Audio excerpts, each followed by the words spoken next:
Hey everyone, I'm back and sorry for not being around recently, but I recently started uni, so all my time has been taken up with moving away from home and fresher stuff and all, but I'm here now, if a little late. So this week's topic is girl hate, something that's really prevalent and something really shitty that we need to fight against. Girl hate, to put it simply, is girls hating on other girls. You know that women in general have this really bad reputation for being bitchy and snide and catty? Well, I'm eye-rolling at that because that's a really dumb generalisation to make. But I think girls, and especially teenage girls, because that's a really insecure age for a lot of people, you know, you're trying to find out who you are and you're trying to negotiate the world on your own for the first time. I think girls are really encouraged to be bitchy and catty and generally mean to other girls. Now, this isn't a good thing for anyone involved, so we're going to break this into two common types of girl hate. The first kind of girl hate manifests itself in something called special snowflake syndrome. Special snowflake syndrome is when you decry the behaviour of a social group that you belong to and then pretend that you're better for not performing X behaviour. Examples might include, all the girls in my year wear really tight little skirts, but I wear jeans and Converse. The implication of this particular statement is, look, tight skirts make you a bad person. I'm not like all those slutty girls. I'm special and different. And better. We're all raised in this sexist, misogynistic, patriarchal culture, so it's really not surprising that this gets into our heads and we end up internalising those ideas. And when I say we, yeah, I'm talking about women as well. We have this little beast in our lives called internalized sexism, and that's what causes women to come out with women-hating statements like the previous one. I know it's really frustrating to hear a woman say this, and a little bit of you might just want to hit her, but just think how awful it must be to have internalised the idea that your gender is an undesirable thing that you need to escape from. Like, imagine how hard it must be living as a woman if you believe that women are shit. Women have really limited access to power in our society, and one way to kind of queue jump other ladies and to get yourself ahead is to act like one of the boys.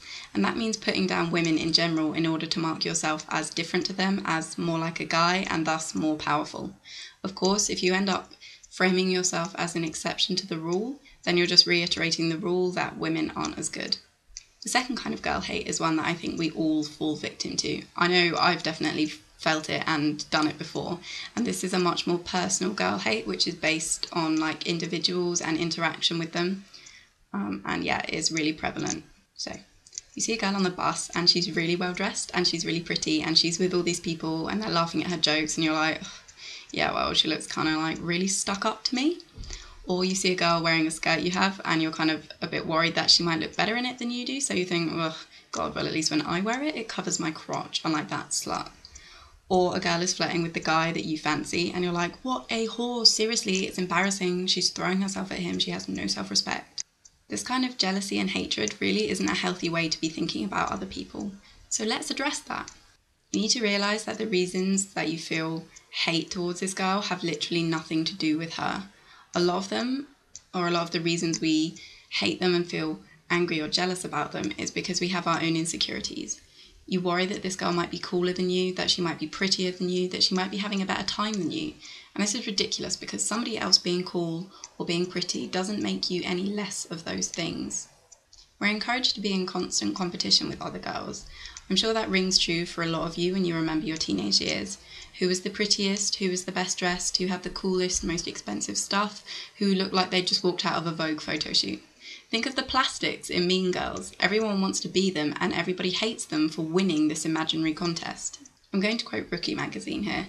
The myth that other girls are obstacles in your life goal of finding a man is why girls compete with one another. And when you think about it, that's what it comes down to. Why are we so threatened by these girls? Because other people might want them more than they want us. And this is a really crappy way to be thinking about girls, because it means you miss out on so many potential really amazing friends. Like, my girlfriends are the coolest ladies in the world, and rather than being threatened by how cool they are, I'm just really pleased that these incredible people actually enjoy my company. So rather than hate on the girl on the bus who's got your bag, think, wow, she likes that bag too. We obviously have some things in common. I bet we'd get on really great if we spoke.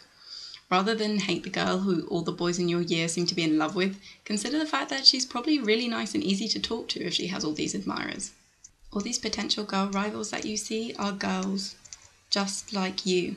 They have their insecurities, they have people they love, They have a favourite fruit and a favourite book. They've spent nights crying to themselves, and they've probably had their heart broken at some point. They have family and friends and disgusting habits just like you, and they have a favourite type of tea. Or maybe they hate tea, because who knows? The point is that they are people before they are rivals or threats or enemies, and they are people that you can relate to and you might have stuff in common with, and they are complex and wonderful. And who knows, maybe if we stopped feeling threatened by them and jealous and insecure, they might just be our new best friends.